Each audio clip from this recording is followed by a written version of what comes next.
ರಾಗಿಯ ಮುದ್ದೆ ಮುರಿಸಿ ಉಪ್ಪೆಸರಿನ ಖಾರ ಕಲಸಿ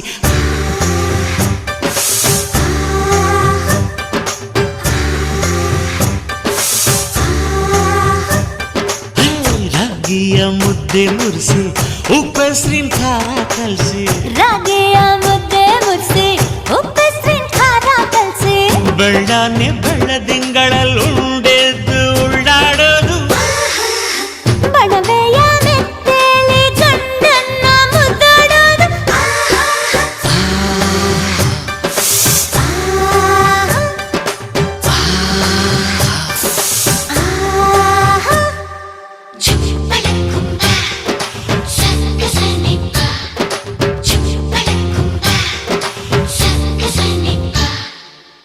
ಪಿಂಡಿಯ ಬೆಲ್ಲ ಕುಟ್ಟಿ ಹೆಂಚಗಲ ಒಬ್ಬ ತಟ್ಟಿ